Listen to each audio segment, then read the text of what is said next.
Mes frères et sœurs, tout ce qui se trouve dans les cieux et sur la terre glorifie Allah. Allah dit dans Surat Al-Ra'd, Surat 13, verset 13, وَيُسَبِّحُ الرَّعْدُ بِحَمْدِهِ. Le tonnerre le glorifie par sa louange.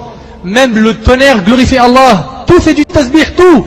Allah dit dans Surat Al-Hadid, Surat 51, verset 1, سَبَّحَ لِلَّهِ مَا فِي السَّمَاوَاتِ وَالْأَرْضِ. Tout ce qui est dans les cieux et la terre glorifie Allah. Tout glorifie Allah.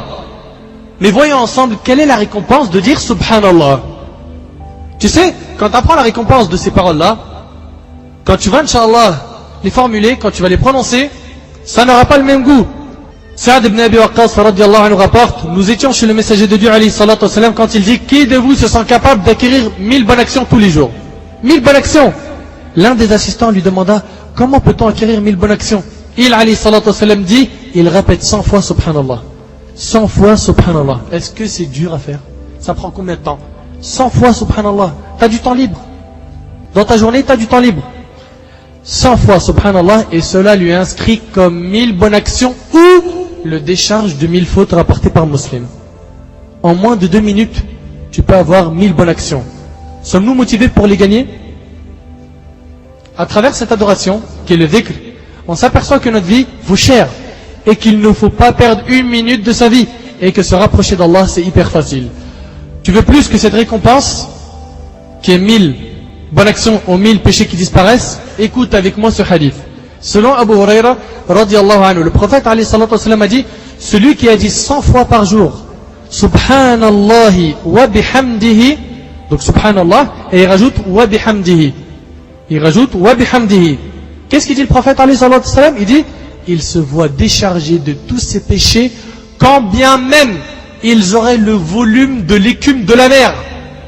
Subhanallah, tu perds tous tes péchés. En disant quoi? 100 fois par jour, Subhanallah wa bihamdihi. Est-ce que c'est dur franchement? C'est dur. Celui qui peut dire ça 10 fois par jour, qu'il le fasse. 100 fois par jour, qu'il le fasse. 1000, pareil. Abu Darda radiyallahu anhu faisait 100 000 tasbih par jour. Abu Huraira radiyallahu anhu faisait 12 000 tasbih par jour. Ne vous dites pas 100 c'est beaucoup, 1000 c'est beaucoup. 12 000. 12 000 tasbih par jour. Et 100 000 Abu Darda. C'était des hommes qui connaissaient la valeur du temps et du dhikr. Et selon Abu Huraira radiyallahu anhu, le prophète alayhi salatu wassalam a dit qu'il y a 2 paroles légères sur la langue. 2 paroles qui sont faciles à prononcer, qui sont légères sur la langue, lourdes sur la balance des bonnes actions, et bien aimées du très miséricordieux. Alors on médite un petit peu. 2 paroles qui sont légères, c'est-à-dire faciles à dire. En même temps, elles sont lourdes dans la balance du jour du jugement. Elles sont lourdes, elles pèsent lourd. Et elles sont bien aimées par Allah. Mais quelles sont donc ces 2 paroles? Subhanallah wa bihamdihi, Subhanallah al-azim. C'est dur ça? T'alourdis ta balance. Subhanallah wa bihamdihi, Subhanallah al-azim. Et le hadith est rapporté par Bukhari et Muslim. Et selon Abu Huraira radiyallahu anhu, le prophète alayhi salatu wassalam a dit, celui qui dit le matin et le soir Subhanallah wa bihamdihi 100 fois de suite, nul n'apportera le jour de la résurrection une œuvre meilleure que la sienne, sauf quelqu'un qui aura dit autant que lui ou plus, rapporté par Muslim. Personne ne sera meilleur que toi le jour du jugement. En disant quoi? 100 fois Subhanallah wa bihamdihi. C'est quoi? C'est rien. Et selon Jabir radiyallahu anhu, le prophète alayhi salatu wassalam a dit, celui qui dit Subhanallah al-azim wa bihamdihi, gloire et pureté à Dieu ainsi que louange, se voit planter un palmier au paradis. Rapporté par At-Tirmidhi. Un palmier au paradis. Le palmier, il n'a rien à voir avec celui que tu as vu dans cette dunya. Le palmier au paradis, il est différent. Il est totalement différent. En disant quoi? Subhanallah al-azim wa bihamdihi. Et surtout, je m'adresse aux sœurs qui aiment les décos, qui aiment les couleurs. Quand elles rentrent dans leur appartement avec leur mari, elles le font péter un câble. Je veux du violet en haut, je veux du rouge en bas, je veux du rose en haut. C'est vrai ou c'est pas vrai? Elles aiment la déco. Facile à décorer ton palais au paradis. Le palais, on a dit, pour le construire, qu'est-ce qu'il faut? Qul huwa ahad 10 fois. Tu veux le décorer, tu mets des palmiers? Subhanallah al-azim wa bihamdihi. L'imam Ibn al-Jawzi rahimahullah a dit, ô toi qui perds tes heures, compte combien as-tu perdu de palmiers. Tu veux encore plus de récompenses? Sache que si tu fais travailler ta langue en disant Subhanallah, walhamdulillah, wa la ilaha illallah, wallahu akbar, ces 4 mots pèsent très lourd et il y a plein de hadiths qui parlent de leur mérite que je vais citer Inch'Allah. Je répète, Subhanallah.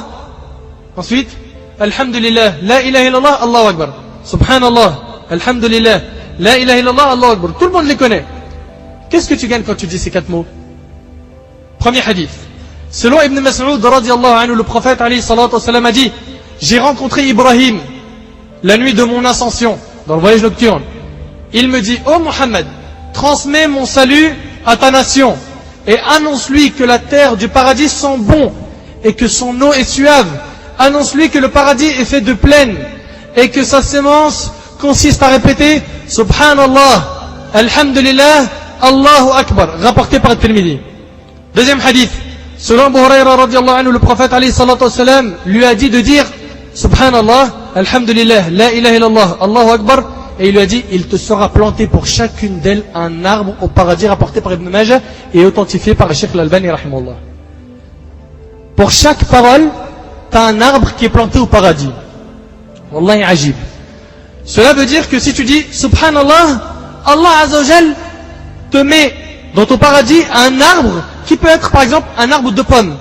Tu dis Allahu Akbar, tu as un arbre qui peut être un arbre de fraises. Et ils sont différents de ceux de la dunya. Le prophète alayhi salatu wa salam, il a parlé des arbres du paradis en disant que le tronc de l'arbre est en or.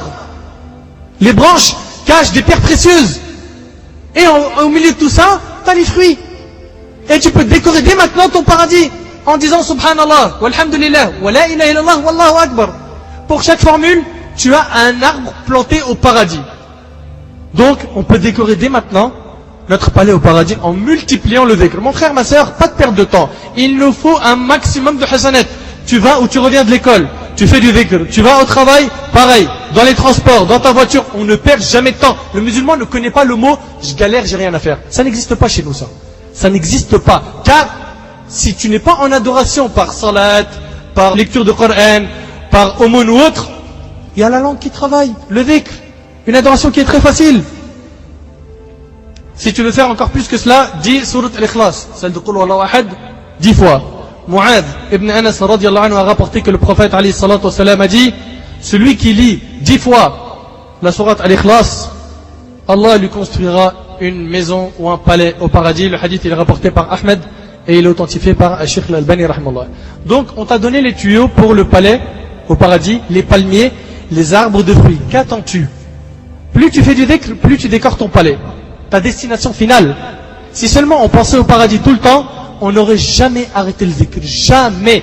Imagine que si tu dis Subhanallah, walhamdulillah, wa la ilaha illallah, wallahu akbar, 100 fois, ça fait 400 arbres qui t'attendent au paradis. 400.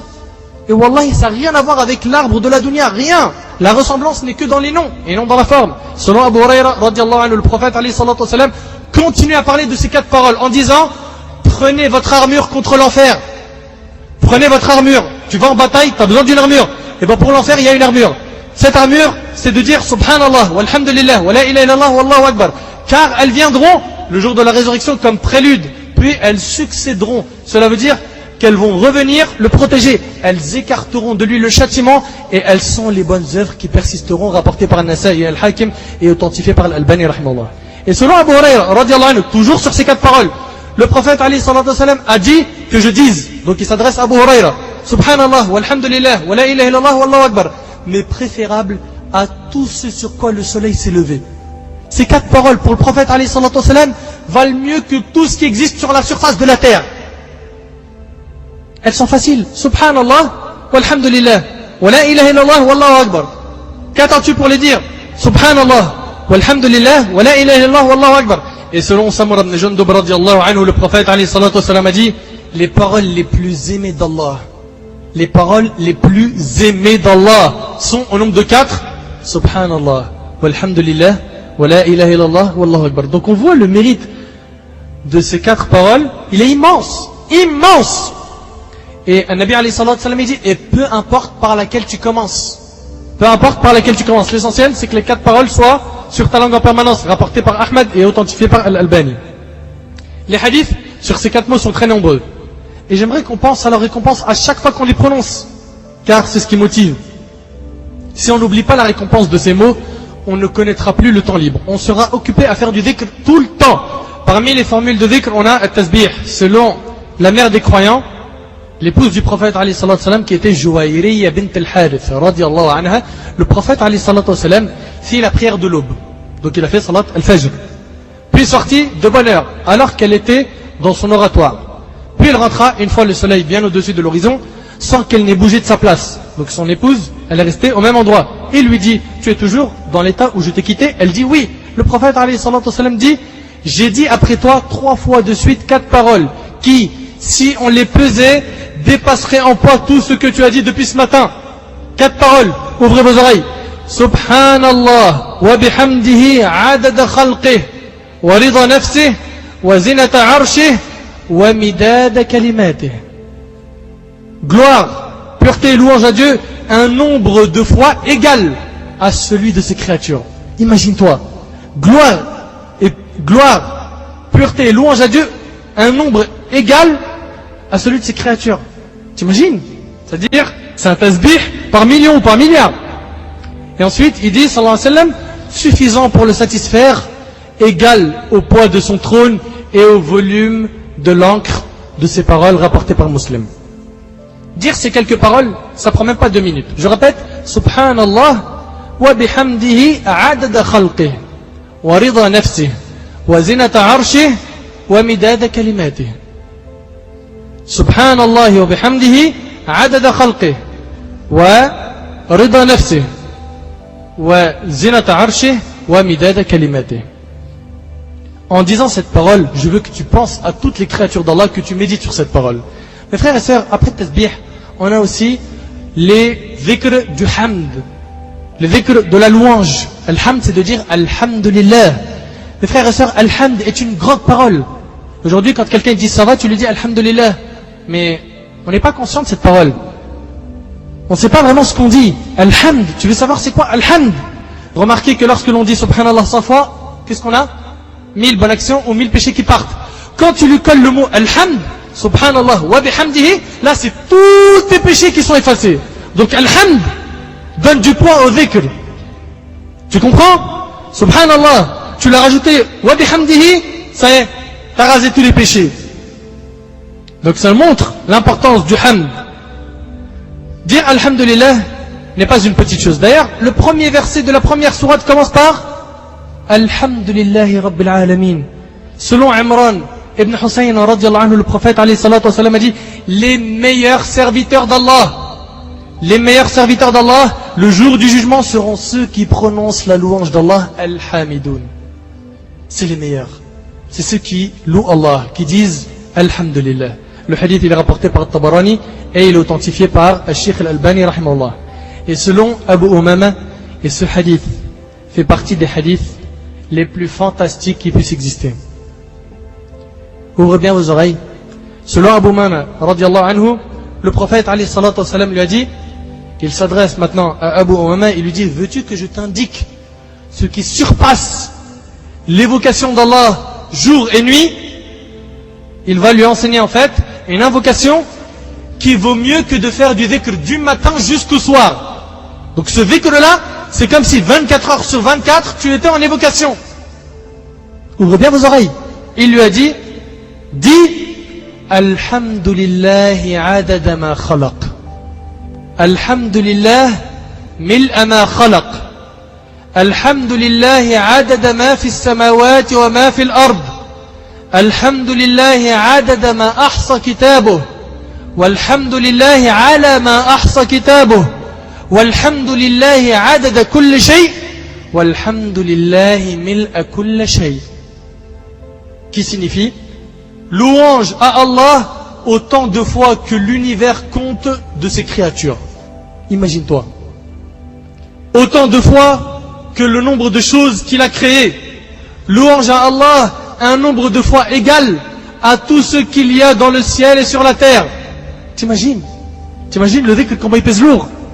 Louange à Allah du nombre de ce que dénombre son livre. Louange à Allah pour ce que dénombre son livre. Louange à Allah un nombre de fois égal à toute chose.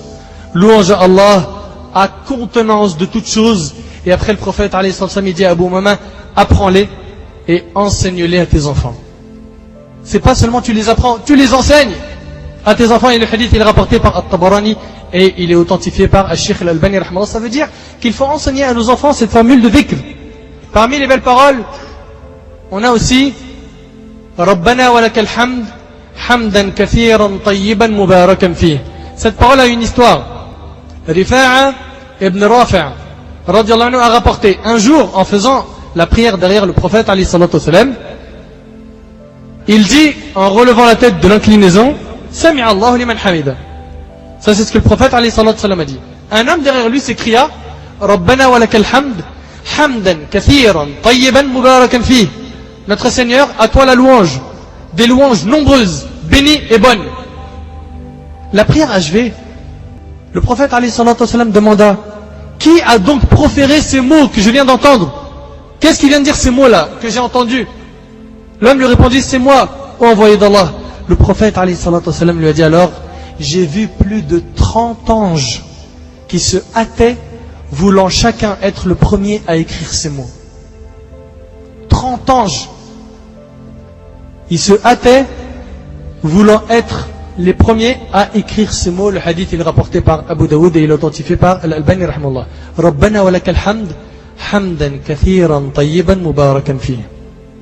Vous voyez mes frères et sœurs, on passe à côté de quoi chaque jour? Après l'évocation par le hamd, on a aussi at-tahlil, dire la ilaha illallah. Jabir radiyallahu anhu a dit, j'ai entendu le prophète alayhi salatu wasalam dire, la meilleure façon d'évoquer Dieu est de dire il n'y a de Dieu que Dieu.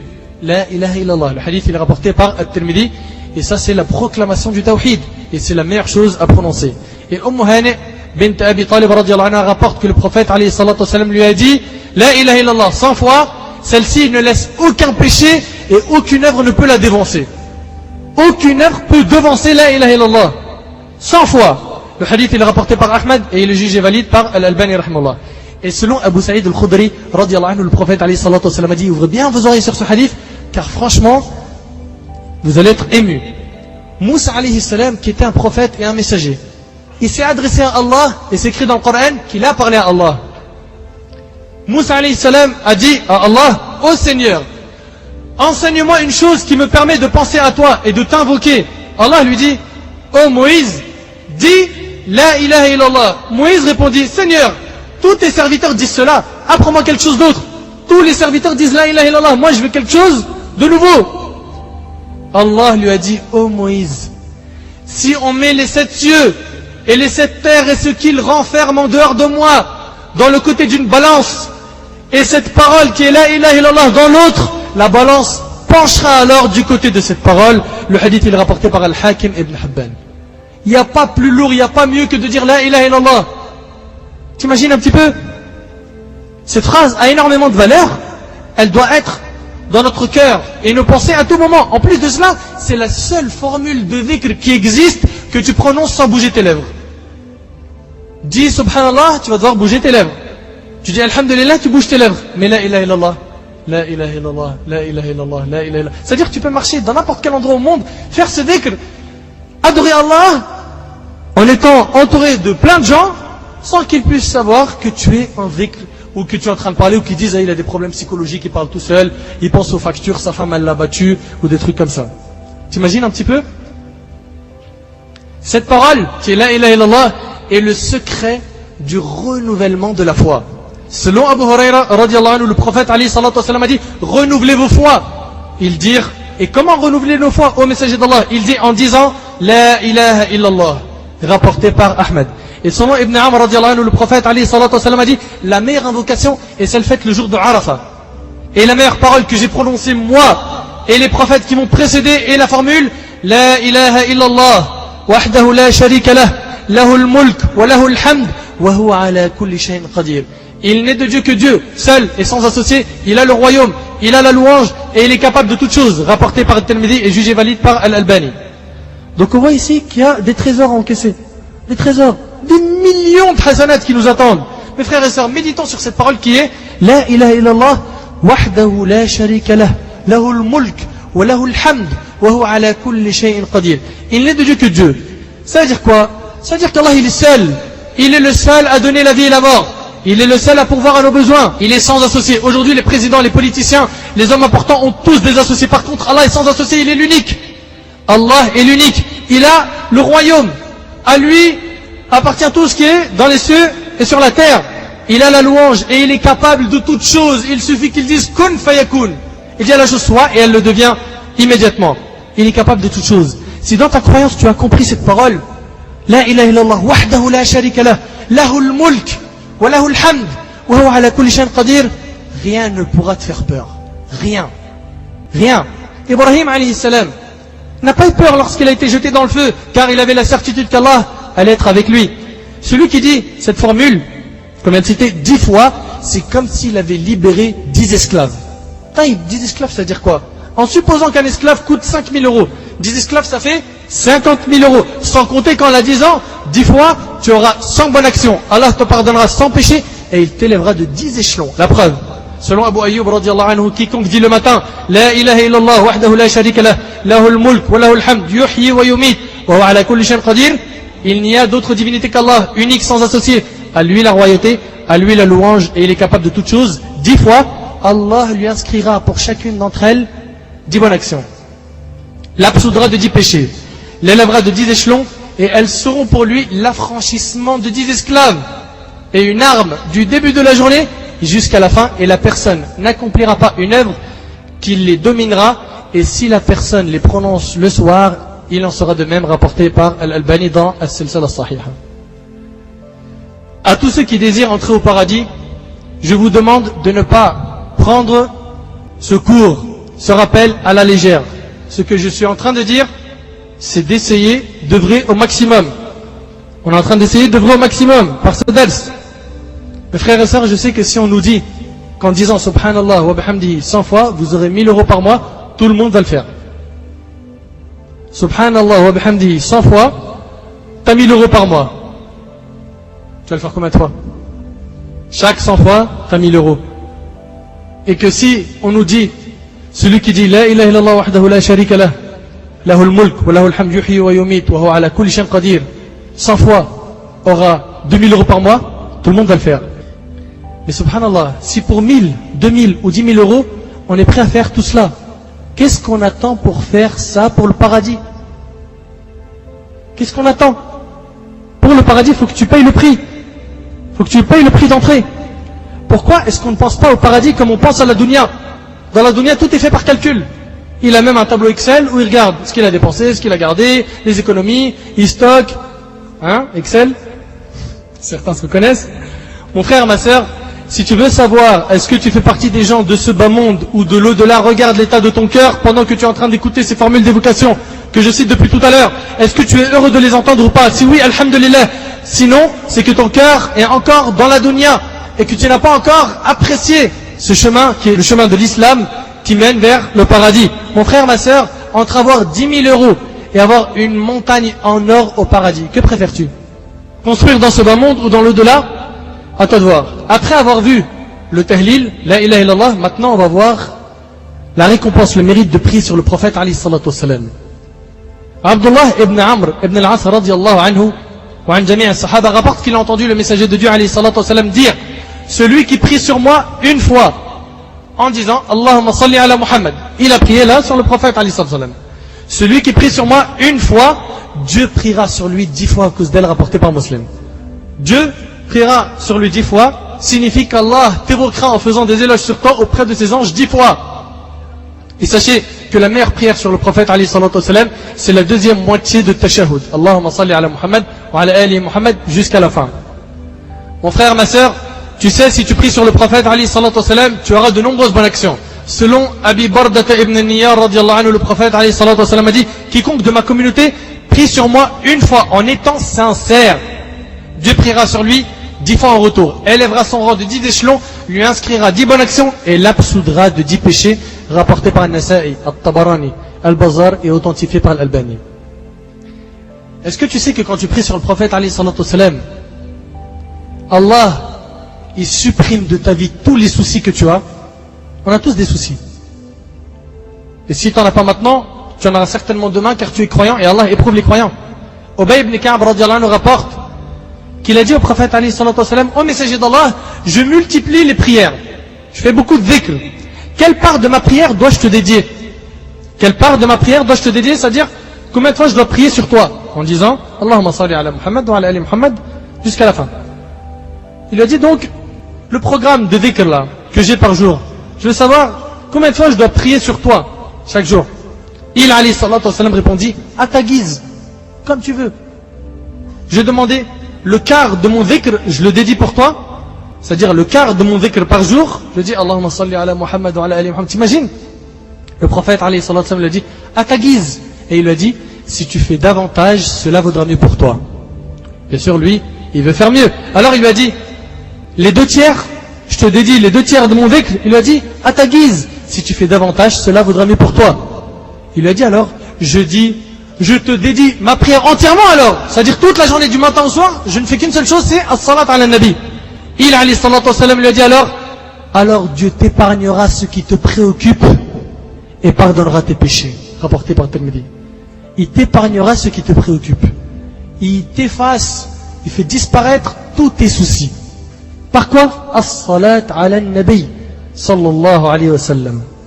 Et hélas, aujourd'hui, quand on dit sallallahu alayhi wa sallam, personne prie sur le prophète alayhi salatu wassalam. Et le prophète alayhi salatu wassalam a dit savez-vous qui sont les avares?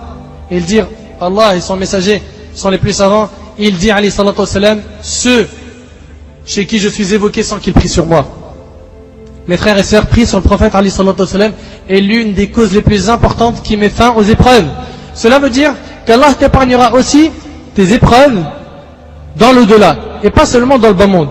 Mon frère, ma sœur, si tu pries sur le prophète alayhi salatu wassalam et que tu demandes à Allah de lui accorder al-wasila, sache qu'il alayhi salatu wassalam intercédera en ta faveur. Abdullah ibn Amr ibn al-As radiyallahu anhu rapporte qu'il a entendu le prophète alayhi salatu wassalam dire quand vous entendez l'appel du muezzin, celui qui fait l'adhan, dites après lui la même chose. Il dit Allahu Akbar, tu répètes Allahu Akbar. Ashhadu an la ilaha. Pareil, quand il dit hayya ala salat, qu'est-ce qu'on dit? La hawla wa la quwwata illa billah. Et le matin pour le fajr, quand il dit as-salatu khayrun minan nawm, qu'est-ce qu'on dit? On dit as-salatu khayrun minan nawm. D'accord? Donc, tu répètes. Après ça, le Nabi alayhi salatu wassalam, il dit dites après lui la même chose que lui. Puis priez sur moi, car toutes les fois que quelqu'un prie sur moi une fois, Dieu lui donne en contrepartie 10 prières. C'est pas terminé. Puis demandez à Dieu de me donner al-wasila. Al-wasila, c'est un degré au paradis qui est dédié à une seule personne. Si tu dis à Allah, ya Allah, accorde al-wasila au prophète alayhi salatu wassalam, le prophète alayhi salatu wassalam, le jour du jugement, il intercédera pour toi. Regarde la suite. Al-wasila, car cela représente une position au paradis qui ne convient qu'à l'un des esclaves de Dieu. Et j'ai bon espoir d'être ce quelqu'un. Celui qui demande pour moi al-wasila aura plein droit à mon intercession en sa faveur, rapporté par Muslim. Qu'est-ce qu'on dit après l'adhan? Allahumma rabb hadhihi ad-da'wati at-tamma was-salat al-qa'ima ati Muhammad al-wasila. Voilà ce qu'on dit. C'est pour ça que c'est important de connaître tous ces doigts, ces formules de dhikr. Al-wasila wal-fadila wab'athhu maqaman mahmoudan alladhi wa'adta. Innaka la tukhlifu al-mi'ad, c'est un rajout qui est faible, da'if. L'authentique c'est jusqu'à alladhi wa'adta. Alors, sommes-nous prêts à prier sur le prophète alayhi salatu wassalam? Voulons-nous vraiment qu'il intercède en notre faveur? Si oui, multiplions les prières sur le prophète alayhi salatu wassalam. Et sachez que la prière sur le prophète alayhi salatu wassalam permettra de raffermir nos pas au moment de traverser le sirat, qui, comme l'a décrit le prophète alayhi salatu wassalam, le sirat c'est un pont qui sera dressé sur l'enfer, plus tranchant qu'un sabre et plus fin qu'un brin de cheveux, très fin. Selon Saïd ibn al-Musayyib, rahimahullah, selon Abdurrahman ibn Samra radiyallahu anhu, qui raconte un rêve du prophète alayhi salatu wassalam où il dit, et bien sûr comme on le sait tous et toutes, le rêve du prophète alayhi salatu wassalam c'est une révélation.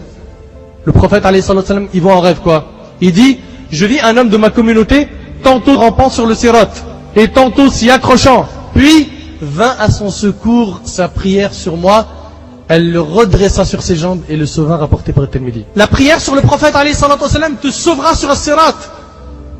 Si tu as du mal à marcher, elle te relève. Elle te redresse debout sur tes jambes. Mes frères et sœurs, je sais que vous avez entendu jusqu'à maintenant plusieurs formules de dhikr et que vous vous dites sûrement, mais c'est trop, on ne peut pas dire tout ça.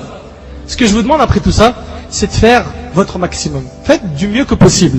Celui qui n'est pas capable de dire tout ce qu'on a dit, qu'il fasse au moins la moitié de ce programme. La moitié de ce qu'on a recommandé. C'est très très bien. Celui qui ne peut pas, le tiers, c'est bien. Le quart. Mais l'essentiel, c'est de faire le minimum. Et de ne pas dire, bon ben, puisque je ne peux pas tout faire, je fais rien. Car les savants disent, ma la yudrak kulluh, la yutrak kulluh. Si on ne peut pas tout faire, on ne laisse pas tout. On a cette habitude, nous. Ah, je peux pas tout faire, bon vas-y, j'abandonne tout. Non, l'essentiel c'est de faire ce que tu peux et que ça dure. Ce que tu peux et que ça dure. Mes frères et sœurs, ce dépliant de dhikr que vous avez entre vos mains, je veux que vous le considérez comme un trésor qu'il ne faut pas perdre. Car Inch'Allah, quand vous allez le lire, et vous allez voir les récompenses qu'il y a derrière ces paroles-là, normalement ça va vous motiver pour toute la journée faire du dhikr. Et sachez que ce qui est bien dans le dhikr, c'est que c'est facile. Ça prend pas de temps, ça rapporte beaucoup. Tu n'as pas besoin de faire beaucoup d'efforts. Comme pour les prières nocturnes, tu dois te lever la nuit. Tout le monde est dans la capacité de faire le dhikr. Celui qui n'a pas les ablutions, il fait du dhikr, il n'y a pas de problème. Celle qui a ses menstrues, elle les fait, il n'y a pas de problème. Bien sûr, le mieux, c'est d'avoir les ablutions. Ce que je veux surtout, c'est qu'on organise nos temps. Si tu peux dire ces paroles après le fajr, tant mieux. Après l'asr, tant mieux. L'essentiel, c'est que tu lises cette feuille au moins une fois par jour. À part la prière sur le prophète, alayhi salatu wassalam, on a aussi al-istighfar, la demande de pardon à Allah. Qu'est-ce que ça rapporte? Écoute avec moi. Mes frères et sœurs, la majorité des épreuves de notre vie est due au péché. Les savants disent que les épreuves ne descendent que par un péché et ne partent que par un repentir sincère. Et il ne faut surtout pas dire « moi j'ai fait plein de péchés » ou « moi j'ai fait aucun péché ». Désespérer de la miséricorde d'Allah, c'est interdit, et être en sécurité, c'est interdit. Selon Anas radiallahu anhu, le prophète alayhi salatu wassalam a dit « tous les fils d'Adam sont des pécheurs, et le meilleur d'entre eux est celui qui se repent ». Rapporté par Tirmidhi et jugé valide par l'Albani. Donc on fait tous des péchés, sans exception. Tous. À nous de nous repentir, à nous de multiplier la demande de pardon, en disant « astaghfirullah ». Sans compter que Abu Huraira radiallahu anhu rapporte, j'ai entendu le messager de Dieu alayhi salatu wassalam dire « par Dieu, je prie sûrement Dieu de m'absoudre et je retourne à lui, repentant plus de 70 fois par jour, rapporté par Al-Bukhari. » Et selon Al-Aghar Al-Muzani radiallahu anhu, le prophète alayhi salatu wassalam a dit « il arrive certainement à mon cœur de tiédir, de devenir tiède, par moment dans l'évocation de Dieu. Et c'est pourquoi je prie Dieu de m'absoudre 100 fois par jour, rapporté par Muslim. » Donc dans une version, il demandait pardon 70 fois, et une autre version 100 fois par jour. Alors qu'Allah, il lui a pardonné tous ses péchés. Le prophète alayhi salatu wassalam, il demande pardon à Allah 100 fois par jour. Alors qu'Allah, il lui a pardonné tous ses péchés. Qu'en est-il de nous? Qu'en est-il de nous? Imagine-toi, ça c'est le prophète alayhi salatu wassalam, qui priait chaque nuit, jusqu'à ce que ses pieds enflaient, qui jeûnait tout le temps, qui restait pratiquement tous les jours avec l'ange Gabriel. Il restait avec un ange. Il était tout le temps en adoration, en évocation, et malgré cela, il demandait pardon à Allah 100 fois par jour. Imagine-toi un peu. Si tel est le cas du prophète, alayhi salatu wassalam, qu'en est-il de nous? D'ailleurs, Aïcha radiallahu anha disait, nos demandes de pardon ont besoin de demandes de pardon. Inna istighfarana yahtaj ila istighfar. Nos demandes de pardon, c'est pas des vraies demandes. Il dit astaghfirullah et il est en train de faire le péché. Il dit astaghfirullah, il est déterminé à refaire le péché. Cette parole d'Aïcha veut dire qu'on devrait demander à Allah de nous pardonner nos demandes de pardon. T'imagines un peu? Qui sont faites n'importe comment. Nos demandes de pardon ne sont pas assez sincères. On a vraiment besoin de demander pardon de la même manière que nos ancêtres les plus prédécesseurs. Sachez que la demande de pardon est le meilleur moyen de demander à Allah. Tu veux demander quelque chose à Allah? Demande pardon. Allah Azza wa Jalla a dit dans Surat Nuh, Surat 71, versets 10, 11 et 12, Allah a dit فَقُلْتُ اسْتَغْفِرُوا رَبَّكُمْ إِنَّهُ كَانَ غَفَّارًا يُرْسِلِ السَّمَاءَ عَلَيْكُمْ مِدْرَارًا وَيُمْدِدُكُمْ بِأَمْوَالٍ وَبَنِينَ وَيَجْعَلْ لَكُمْ جَنَّاتٍ وَيَجْعَلْ لَكُمْ أَنْهَارًا. J'ai dit donc, implorez le pardon de votre Seigneur, car il est grand pardonneur. Pour, regarde en fait la demande de pardon, ce qu'elle donne, pour qu'il vous envoie du ciel des pluies abondantes. Donc on voit en fait que la demande de pardon, c'est en fait une invocation, une dua. Omar radiallahu anhu, quand il est sorti pour demander la pluie avec les compagnons, tout le chemin il a dit une seule chose, astaghfirullah, astaghfirullah, astaghfirullah.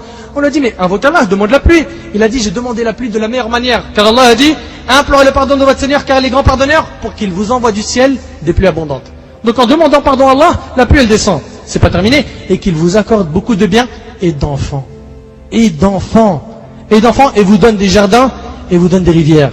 Mes frères et sœurs, nos péchés sont des barrières face à nos invocations, et nous privent des biens d'Allah. C'est pour cela qu'il faut demander pardon, afin que cette barrière disparaisse. Celui et celle qui demande pardon à Allah, tout le temps, qu'il sache qu'Allah lui donnera ce qu'il veut.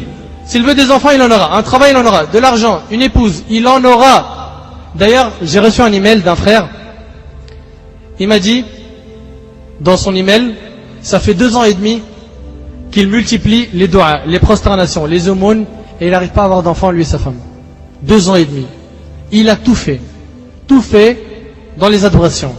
Et un jour, dans un ders, il a entendu en fait que l'istighfar, le fait de demander pardon à Allah, ça donnait des enfants.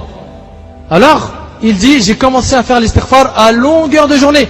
Et le soir, je m'endormais comme cela. Quelques jours après, tout ça se passait pendant le ramadan. Une nuit, je dormais et j'entendis une voix dire, regardez comme il demande pardon, donnez-lui ce qu'il veut. Alors j'ai pensé très très fort à un enfant. Subhanallah, aujourd'hui ma femme est enceinte. Et le plus incroyable dans tout cela, c'est qu'on attend 2 jumeaux, Inch'Allah. Et en plus de ça, il a été conçu le jour de l'Aïd. Subhanallah. Il n'y a pas de je teste Allah, je regarde si ça marche ou pas. Avec Allah, tu es gagnant. Avec Allah, tu as tout ce que tu veux. Mais demande à Allah. Et bien sûr, la meilleure demande de pardon est de dire la formule maîtresse de toutes les demandes de pardon qui est Saïd al-Istighfar. Shaddad ibn Aws radiallahu anhu rapporte que le prophète alayhi salatu wasalam a dit, le Saïd al-Istighfar, la formule maîtresse de toutes les demandes de pardon consiste à ce que tu dises Allahumma anta rabbi, la ilaha illa ant, khalaqtani wa ana abduk, wa ana ala ahdika wa wa'adika ma istata'at, a'udhu bika min sharri ma sana'at, abu'u laka bi ni'matika alay, wa abu'u bi dhanbi, faghfir li, fa innahu la yaghfiru adh-dhunuba illa ant. Oh Seigneur, tu es mon Dieu. Il n'y a d'autre divinité que toi. Tu m'as créé et je suis ton esclave. Regarde les belles paroles du prophète alayhi salam. Je me conforme autant que je peux à mon engagement et à ma promesse vis-à-vis de toi. Je me remets sous ta protection contre le mal que j'ai commis. Je reconnais ton bienfait à mon égard et je reconnais mon péché. Pardonne-moi, car il n'y a que toi qui pardonne les péchés. Le prophète alayhi salam dit ensuite, celui qui fait cette invocation en étant convaincu dans la journée, il est convaincu du contenu de cette invocation et qu'il meurt avant le soir, fera partie des gens du paradis. Et celui qui l'a dit de nuit, en étant convaincu et meurt avant l'arrivée du matin, fera partie des gens du paradis, rapporté par le Bukhari. Le paradis, il est facile. Sinon, on se complique la vie. Et selon Abu Sa'id, le prophète Ali sallallahu alayhi wa sallam a dit, quiconque dit Astaghfirullah, alladhi la ilaha illa huwa al-hayyul qayyum wa atubu ilayh, je demande pardon à Allah, dont il n'y a pas de divinité en dehors de lui, le vivant, celui qui subsiste par lui-même, Al-Qayyum, et je me repens envers lui 3 fois, Allah lui pardonnera ses péchés, même s'ils atteignent le volume de l'écume de la mer, du nombre des feuilles des arbres, du nombre des grains de sable du désert et du nombre des jours de ce bas monde rapporté par Tirmidhi et jugé faible par Al-Albani, mais comme on vous a dit dans Targhib ou Tarhib, les savants l'autorisent. C'est ajib. Wallahi, c'est ajib. Si tu es incapable d'apprendre toutes ces formules de demande de pardon, au moins demande à Allah de te pardonner en disant Astaghfirullah ou Allahumma ighfirli. Peu importe la formule, l'essentiel est que tu demandes pardon à Allah. Pour finir, voyons ensemble quelques trésors qu'il ne faut pas rater. Si vous vous rappelez tout à l'heure, on a dit que Surat al-Ikhlas, Qul huwallahu ahad 10 fois, tu gagnes un palais au paradis, n'est-ce pas? Ben sachez que dire Qul huwallahu ahad 3 fois, tu gagnes la récompense d'avoir lu le Coran en entier. D'après Abu Darda radiallahu anhu, le prophète alayhi salatu wa salam a dit, l'un d'entre vous serait-il capable de réciter le tiers du Coran au cours d'une nuit? Comment peut-on réciter le tiers du Coran, disent-ils? Il dit alayhi salatu wa salam, tu dis Qul huwallahu ahad 1 fois. Et le hadith est rapporté par Muslim. Ensuite, on a aussi le verset du trône, Ayatul Kursi. Ayatul Kursi, médite un petit peu sur ce verset. Sans parler bien sûr qu'elle protège du diable. Ayatul Kursi comporte 200 lettres. Une lettre, quand tu la lis dans le Coran, tu gagnes combien de hasana? 10. Donc ça fait 2000 hasana. Et il est sunnah de dire Ayatul Kursi après chaque prière. Ça veut dire que rien qu'Ayatul Kursi, c'est 10 000 bonnes actions par jour. Ça c'est que Ayatul Kursi, 10 000 bonnes actions par jour. Non mais c'est incroyable. C'est incroyable, on passe à côté de milliers, des millions de hasanat chaque jour. Abu Umama, Sadd ibn Ijlan radiallahu anhu rapporte ceci. Le prophète alayhi salatu wa salam a dit à celui qui récite Ayatul Kursi à la fin de chaque prière prescrite, rien ne l'empêche d'entrer au paradis si ce n'est la mort. Il meurt après avoir récité Ayatul Kursi après la prière, il va au paradis. Le hadith est rapporté par Al-Nasa'i, Ibn Habban, Ad-Daraqutni, Ibn Mardawai, At-Tabarani et d'autres. À part ça, si vous voulez un trésor au paradis, écoutez ce hadith. D'après Abu Musa al-Ash'ari radiallahu anhu, le prophète alayhi salatu wa salam lui a dit, ne veux-tu pas que je t'indique l'un des trésors du paradis? Mais si, ô messager d'Allah, le prophète alayhi salatu wa salam dit à ce compagnon-là, dit la hawla wa la quwwata illa billah. La hawla wa la quwwata illa billah, c'est un trésor parmi les trésors du paradis. Le hadith est rapporté par Muslim. Ma sœur, je m'adresse surtout aux sœurs. Si un jour tu vois une sœur que tu connais ou que tu ne connais pas, qui porte des beaux bijoux, une parure, masha'Allah, et que tu aimerais avoir la même chose, dis la hawla wa la quwwata illa billah. T'as eu mieux qu'elle. Sa bague, son collier, les pendentifs. Tu dis la hawla wa la quwwata illa billah, t'as encaissé 1 million de fois mieux que ce qu'elle porte. Un trésor au paradis. Mes frères et sœurs, dans tout cela, le plus important, c'est de demander à Allah de nous aider à l'adorer comme il le faut. Car le plus important dans tout ça, c'est de rester sur le chemin. De rester sur le chemin. Aujourd'hui, tu es motivé, demain, tu peux ne pas l'être. Mu'adh radhiyallahu anhu raconte que le prophète Ali sallallahu alayhi wa sallam lui saisit une fois la main et lui a dit: oh Mu'adh, par Dieu je t'aime. Imagine-toi. Un Nabi Ali sallallahu alayhi wa sallam lui dit: par Dieu, il jure et il lui dit: je t'aime. Puis, je te recommande, oh Mu'adh, de ne jamais manquer de dire à la fin de chaque prière: Allahumma a'inni ala dhikrika wa shukrika wa husni ibadatik. Seigneur Dieu, aide-moi à t'évoquer, à te remercier et à t'adorer comme il se doit. Rapporté par Abu Daoud et Nasaï. Donc demande tout le temps à Allah de t'aider à l'adorer. Mes frères et sœurs, on vit une époque où on voit des gens motivés pendant une période et froids dans une autre. On voit des baisses de foi, d'autres qui sont complètement noyés dans la dunya. C'est pour ça qu'il faut faire des efforts afin de ne pas faiblir, de ne pas perdre sa foi, de ne pas se faire manger par la dunya. Mes frères et sœurs, ce dépliant que vous avez entre vos mains est un trésor. J'aimerais qu'il y ait de la concurrence entre nous et qu'on entende que parmi nous il y en a qui ont lu cette feuille 50 fois par jour, bien sûr en faisant cela pour Allah. Dans tout cela, bien sûr, il faut une volonté très forte et comprendre que cette vie est un combat, un jihad contre son nafs, ses passions, shaitan. Allah a dit dans Surat Al-Hajj, Surat 22 verset 78: وَجَاهِدُوا فِي اللَّهِ حَقَّ جِهَادِهِ هُوَ اشْتَبَاكُمْ وَمَا جَعَلَ عَلَيْكُمْ فِي الدِّينِ مِنْ حَرَجٍ. Et luttez pour Allah avec tout l'effort qu'il mérite. C'est lui qui vous a élu, il nous a choisi et il ne vous a imposé aucune gêne dans la religion. Il n'y a pas de gêne dans la religion. Cela veut dire que notre religion est facile et dans le dhikr on a vu qu'il n'y avait rien de dur. Mon frère, ma sœur, le dhikr fait partie d'une des choses que nous devons accomplir, mais ce n'est pas tout. On a aussi bien sûr un message à diffuser aux gens, la da'wah. On a aussi les autres adorations. Al-Hassan al-Basri rahimahullah a dit que le jour du jugement l'islam viendra et dira: cette personne m'a soutenu. Quant à celle-là, elle m'a abandonné. Et lorsque l'islam dira, Omar radhiyallahu anhu, l'islam dira: j'étais étranger jusqu'à ce que cet homme embrasse l'islam. Toi, mon frère, ma sœur, que va dire l'islam de toi le jour du jugement? Allah nous a donné tous les biens que l'on possède. En retour, est-ce qu'on l'a remercié?